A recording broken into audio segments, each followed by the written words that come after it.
Fala, torcedor, eu sou o Rafael Andrade, esse é o canal Conhecimento FC, trazendo mais conhecimento para você. Olá, bem-vindos à nossa conversa de hoje. O tema é algo que, olha, afeta muita gente. O contrato individual de trabalho aqui no Brasil. A gente tem um material bem rico para discutir, baseado em pesquisas, sabe, análises de especialistas em direito do trabalho, como a Miriane Stadler-Hilanes, Maurício Godinho Delgado, a Mauri Mascaro Nascimento, Gustavo Garcia também.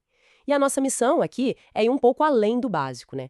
Tentar desmistificar o que é realmente um contrato de trabalho, explorar as várias formas que ele pode ter e, nossa, algumas são bem diferentes do que a gente costuma pensar. E, claro, entender o impacto disso tudo na vida real. Ok, vamos lá. Vamos desconstruir um pouco esse tema. Com certeza. E olha, um ponto essencial logo de cara, eu acho, é importante distinguir contrato de trabalho de contrato de emprego. Parece só um detalhe, né? Mas faz uma diferença enorme para a gente entender as relações de trabalho hoje em dia. Isso ficou, assim, ainda mais evidente quando a própria Justiça do Trabalho ampliou o leque, passou a analisar mais tipos de relações, não só o emprego com carteira assinada. Principalmente depois de umas mudanças importantes na Constituição, lá em 2004, a Emenda 45. Boa, é verdade. Porque na conversa comum a gente quase sempre pensa: contrato de trabalho, é carteira assinada. E ponto final, né? Mas o material que a gente analisou e cita as ideias do Nascimento fala de uma abertura tipológica. Quer dizer, aquela visão mais antiga, lá da época da CLT de 43, já não dá conta de tudo que existe hoje. Exatamente. E o que é fascinante aqui, eu acho, é ver como a interpretação da lei precisou se expandir mesmo para abraçar a realidade. Pensa assim, o contrato de trabalho é como um grande guarda-chuva, sabe?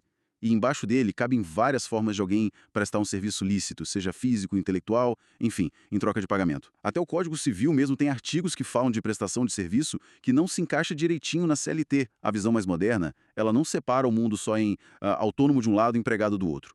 Tem uma terceira via aí no meio. É o trabalho que alguns chamam de parasubordinado ou coordenado, que meio que mistura características dos dois. Entendi. Então, tipo, mesmo sem a carteira assinada, existem outras relações de trabalho que a lei reconhece. Mas o que une essas formas todas? O que faz algo ser considerado trabalho, nesse sentido mais amplo, mesmo não sendo aquele emprego formal tradicional? Bom, existem algumas características-chave, né? A primeira é a pessoalidade. O que isso significa? Significa que o contrato é feito com aquela pessoa específica. Intuito persone, como se diz. Ela não pode simplesmente decidir mandar, sei lá, um amigo ou um parente no lugar dela para fazer o serviço. Tem que ser ela. E isso vale, é importante dizer, tanto para o emprego formal quanto para outras formas de trabalho contratado. Certo, certo. Tem que ser a pessoa que foi contratada mesmo. E quais as outras características? Outra é a profissionalidade. Isso aqui diferencia o trabalho de, sei lá, um favor, um trabalho voluntário, algo feito por caridade, por amizade. Aqui tem uma relação de troca clara. Trabalho por remuneração, por dinheiro. A atividade da pessoa é o foco principal daquela relação. Não é só um hobby ou uma ajuda assim esporádica, né?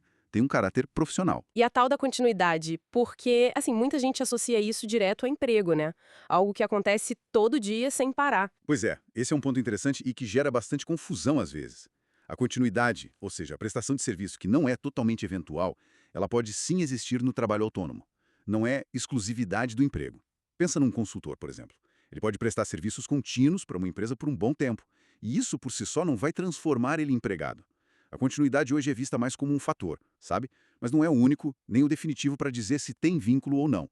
É mais um elemento no conjunto. Ok, então a gente tem essas características: pessoalidade, profissionalidade e a continuidade, que pode ou não estar presente mesmo fora do emprego. E para um contrato ser válido, qualquer um deles, o que é essencial? Quais são os ingredientes básicos para ele funcionar perante a lei? A gente pode pensar em 4 elementos essenciais, sim, baseados nas análises do Garcia, por exemplo. Primeiro, a manifestação de vontade, ou seja, as duas partes precisam concordar. E livremente, claro, sem pressão, sem engano, sem coação. E esse acordo, ele pode ser falado, pode ser escrito ou até mesmo percebido pela forma como as coisas acontecem, sabe? Alguém trabalha, o outro paga. Pronto, está estabelecido um acordo tácito ali. Segundo elemento, as partes precisam ser capazes. E aqui entra uma questão importante, que sempre gera dúvida: o trabalho de menores de idade. A regra geral é bem clara, né? É proibido o trabalho noturno, perigoso ou insalubre para menores de 18. E qualquer trabalho para menores de 16, a não ser como aprendiz a partir dos 14 anos. Agora, o ponto que gera debate na doutrina é: e se o menor for emancipado civilmente? Por exemplo, se casa antes dos 18, ele passa a poder fazer tudo no trabalho? A visão que prevalece, a dominante, é que não, a proibição trabalhista continua valendo. Porque ela olha para a condição de desenvolvimento da pessoa, que é diferente da capacidade para atos da vida civil, como casar ou ter um negócio. A proteção ao menor no trabalho, ela se sobrepõe. Faz todo sentido. A proteção no trabalho tem as suas próprias razões, né? Qual o terceiro elemento, então? O terceiro é o objeto do contrato. Ele tem que ser lícito e possível. Ninguém pode ser contratado para fazer algo que a lei proíbe, sei lá, vender produto contrabandeado. Ou para fazer algo que é impossível de realizar, fisicamente, né? Claro. E por último, a forma. Precisa sempre de papel assinado, contrato formal? Olha, no direito do trabalho, a regra geral mesmo é a liberdade de forma. O contrato vale mesmo se for só de boca ou combinado pelos atos das partes. A própria CLT diz isso. Mas, atenção, existem exceções importantes sim. Para alguns tipos específicos de contrato, a lei exige sim a forma escrita. É o caso do contrato de aprendizagem, do trabalho temporário, também de atletas profissionais, de artistas. Nesses casos, precisa do papel assinado. Se não tiver o contrato escrito nesses casos, a relação não deixa de existir, claro, mas geralmente ela é considerada como um contrato comum, por prazo indeterminado, o que pode não ser o objetivo inicial. E isso, né, levanta uma questão importante sobre formalidade versus a realidade da prestação de serviço. Porque muitas vezes o que está no papel não reflete exatamente como a relação funciona na prática. E é aí que as coisas podem ficar mais complexas, principalmente com essas novas formas de trabalho que surgiram. Falando nessas novas formas, o cenário mudou bastante, né? Impressionante como as coisas evoluíram. O material que a gente viu cita classificações bem detalhadas dos tipos de contrato, por duração, qualidade, finalidade, enfim. Mas o ponto que salta aos olhos é essa transformação mais recente. Antes da reforma trabalhista de 2017, a ideia geral era que o contrato normal, o padrão, era aquele sem prazo para acabar, o indeterminado. Isso ainda é verdade? O cenário mudou muito. Mudou bastante, sim. A reforma trabalhista de 2017 mexeu muito nesse cenário. Seja criando modalidades novas, seja regulamentando de forma mais clara algumas que já existiam meio que na prática, mas sem uma lei específica. E algumas delas geraram, e ainda geram, bastante debate. Vale a pena a gente dar uma olhada mais de perto em algumas. Uma que se popularizou enormemente, né, principalmente com a pandemia, foi o teletrabalho, o famoso home office. Basicamente, é o trabalho feito fora da empresa, né? Usando tecnologia, computador, internet. Importante, não é a mesma coisa que trabalho externo, tipo de um vendedor que visita clientes na rua. A característica é usar a tecnologia para trabalhar remotamente. E a lei diz que essa modalidade tem que estar prevista expressamente no contrato de trabalho, especificando as tarefas que a pessoa vai fazer. Certo. E a grande dúvida que muita gente tem no teletrabalho: como fica a questão do controle de horário? E as horas extras? Aí temos um ponto bem delicado. A lei mais recente, a 14.442 de 2022, mexeu nisso. Ela diz que, em regra, quem trabalha em teletrabalho por produção ou por tarefa, esse pessoal está excluído do controle de jornada, artigo 62 da CLT. E, portanto, se não tem controle de jornada, não teria direito a horas extras. Mas, como alerta o professor Delgado, por exemplo, isso que a gente chama de presunção relativa. O que significa isso? Significa que a lei assume que não há controle. Mas se o trabalhador conseguir provar que, na prática, o empregador controlava sim o horário dele, por exemplo, exigindo login em horários fixos, controlando o tempo de resposta, estabelecendo metas com controle rígido de tempo, aí essa presunção da lei cai por terra. A realidade comprovada no processo pode superar a regra geral da lei. O juiz vai analisar o caso concreto. Entendi. É a tal da primazia da realidade de novo, né? O que acontece de fato pesando mais que o papel. Outra modalidade que deu muito o que falar foi o trabalho intermitente. Como ele funciona exatamente? O trabalho intermitente. Esse foi uma novidade grande da reforma. É aquele em que a pessoa não trabalha de forma contínua, ela alterna períodos trabalhando com períodos de inatividade. O empregador chama conforme a necessidade. O contrato precisa ser escrito obrigatoriamente. Tem que definir o valor da hora de trabalho, e esse valor não pode ser menor que o mínimo, nem menor que o de colegas que fazem a mesma função na empresa, seja intermitente ou não. O procedimento é assim. O empregador chama com pelo menos 3 dias de antecedência e o trabalhador tem 1 dia para dizer se aceita ou não aquela convocação. Se ele recusar a oferta, não é considerado falta grave, não é insubordinação, ele simplesmente não trabalha e não recebe por aquele período. Aqui, a ideia foi claramente tentar flexibilizar, permitir contratações para demandas pontuais.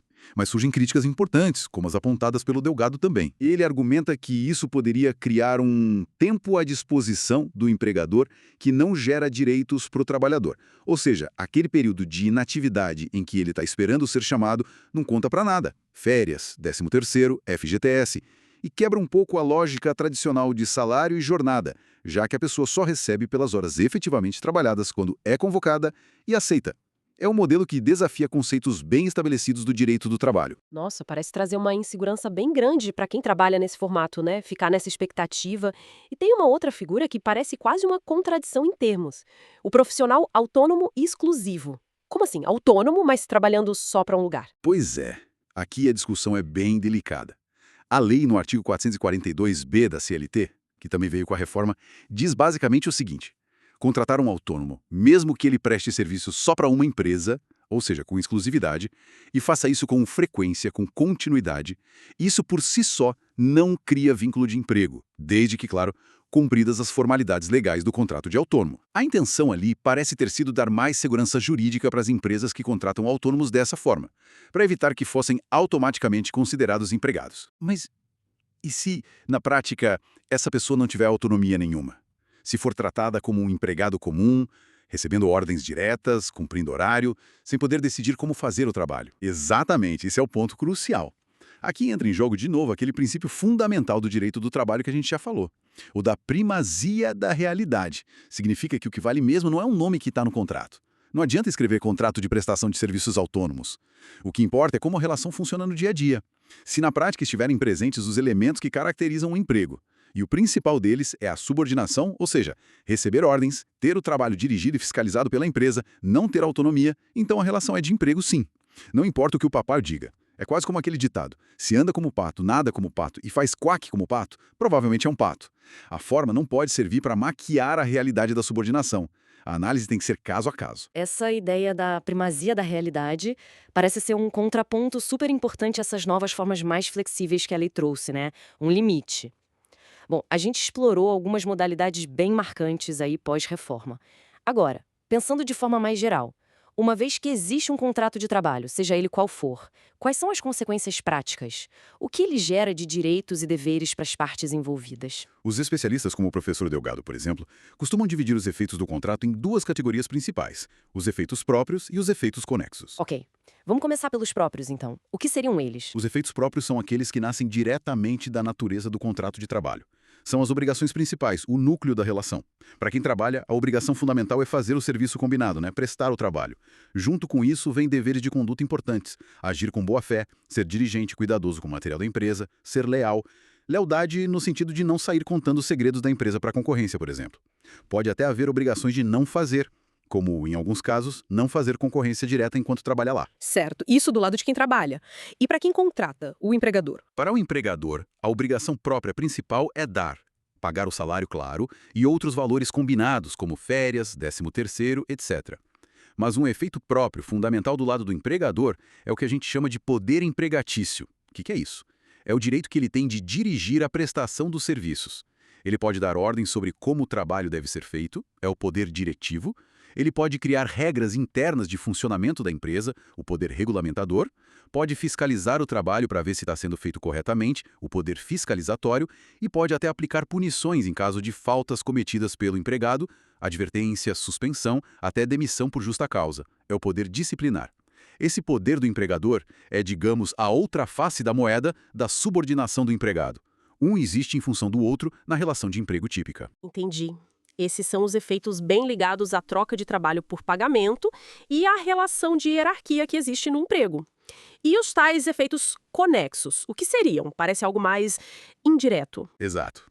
Os efeitos conexos são consequências que surgem por causa do contrato de trabalho, mas que não são em si puramente trabalhistas.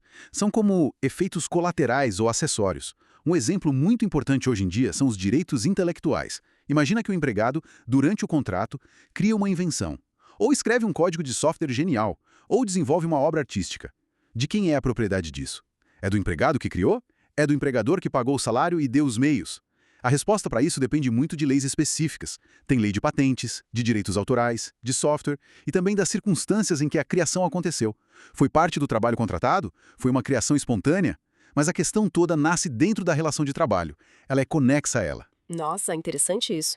Como o contrato de trabalho pode respingar em outras áreas do direito, né? Tem mais algum exemplo de efeito conexo assim relevante? Outro exemplo bem relevante é a possibilidade de indenização por dano moral. Se uma das partes, seja um empregador, seja um empregado, causa um dano moral a outra por causa da relação de trabalho, pense em casos de assédio moral, discriminação, ofensas graves à honra, divulgação indevida de informações pessoais, pode surgir aí o dever de indenizar. A origem do problema está na relação de trabalho, mas a natureza da reparação ou dano moral é mais ligada ao direito civil, à proteção da dignidade da pessoa. Se a gente conecta isso ao quadro geral, a gente percebe como o contrato de trabalho é muito mais do que só aquela troca simples de trabalho por salário. Ele gera uma teia de direitos e deveres bem complexa, que vai além do óbvio. Perfeito. Nossa, foi uma análise bem abrangente mesmo. Então, só para a gente amarrar aqui, recapitulando os pontos principais. Vimos que o contrato de trabalho é um conceito bem mais amplo do que só o emprego formal de carteira assinada, né? Tem várias nuances. Exploramos as características que definem essas relações, pessoalidade, profissionalidade, continuidade e mergulhamos em algumas modalidades que estão bem em alta ou geram polêmica, como o teletrabalho, o intermitente e o tal do autônomo exclusivo, vendo as tensões que elas criam com os conceitos mais antigos. E, por fim, entendemos que esses contratos têm efeitos diretos, que são os próprios, né, ligados à prestação do serviço, ao pagamento, ao poder do empregador, mas também têm efeitos indiretos, os conexos, que tocam em áreas como propriedade intelectual e danos morais. Então, o que tudo isso significa, no fim das contas? Qual a mensagem principal que fica? Olha, eu acho que significa principalmente que o mundo do trabalho está mudando numa velocidade impressionante. É uma transformação constante. A legislação tenta correr atrás, né? Criando novas regras, adaptando as antigas, tentando dar conta dessa nova realidade.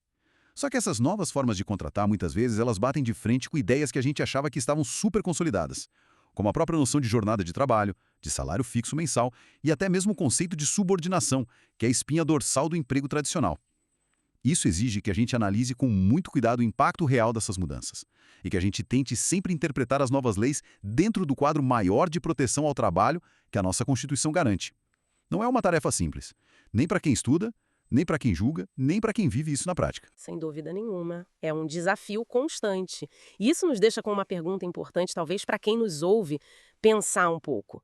Diante de toda essa flexibilização que a gente discutiu, dessa variedade de contratos que surgiram, como fica o equilíbrio? Como a gente consegue, ao mesmo tempo, permitir que as empresas se adaptem aos novos tempos, às novas tecnologias, às novas demandas e, do outro lado, garantir segurança jurídica, social e dignidade para quem depende do trabalho para viver? Fica essa questão no ar, né? Onde termina a autonomia de verdade, a modernização necessária e onde começa a precarização nas relações de trabalho de hoje? É algo para a gente continuar refletindo.